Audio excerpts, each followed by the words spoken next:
So in here I have my little seed collection, my little stones collected over the years from various places, England, Colombia, Mexico, obviously.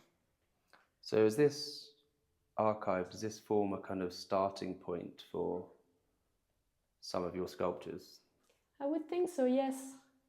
You know, seeds are so incredible in terms of their shapes. They're so sculptural. Just to see this. Ojo de venado, it's called. It's so beautiful. Looks like a mini burger, actually. Or this one. I find them so beautiful. And obviously the seed has been It's a kind of a recurrent. repeated motif, isn't it, in your... Yeah, very recurrent in my practice. And what's this space? And here is the material library, or the material cathedral, as we like to call it. It's a little space that we decided with Kadai Studio, the architects that helped me do the renovations of the studio. We decided to open up the ceiling, to let in the natural light, in order to really be able to appreciate the various stones of the stones. So these are local stones? And this is actually a mixture, but it's probably 90% Mexican stone and other little bits and pieces that I already had from my studio in London that I brought in my suitcases to Mexico. Suitcase full of rocks. Oh, that's all we travel with. With Pablo, we travel with books and stones.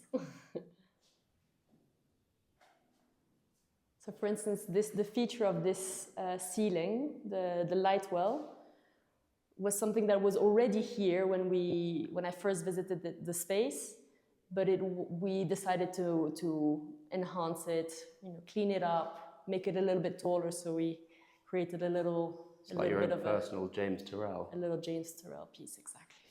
Yeah.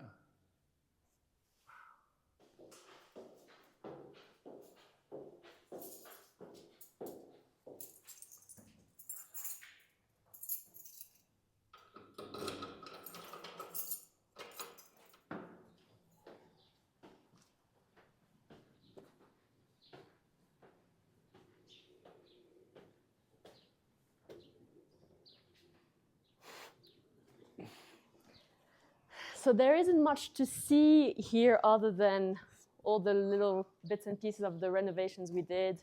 We added these grids. So here we're in the Centro Histórico, but it's a part of it that isn't so busy. We're just on the edge of it. So we're very close to Roma Norte, Doctores, and Juarez. And the Centro Histórico does get very crazy when you're bang in the middle of it. But here we're lucky, there's not too much traffic. But it's quite nice to see that little feature of that. So this is your courtyard down here? Yeah. This is the entrance? That's the entrance, exactly.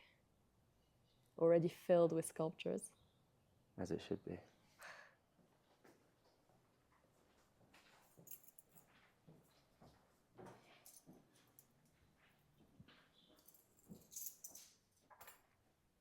So here we're in the workshop, the only place I'm allowing dust. I know I'm a little bit of a control freak when it comes to the studio. And every time that comes, I get visitors like, you really make in your studio? I really make in my studio, but I do like to clean up afterwards. It is a stupendously beautiful and well-kept studio. So I've invested also in one of those big dust extractor machines. That's the secret. Which helps, I guess, maybe at 70%. Then the last 30% we do by hand, but I have a wonderful team that helps me clean as well. Amazing. As well as make.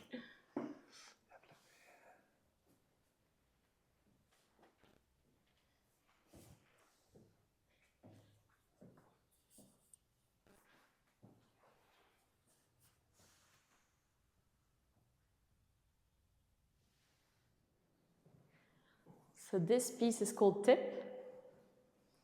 It's sort of inspired by the tip of a corn, which is the seed that is, you know, the national seed.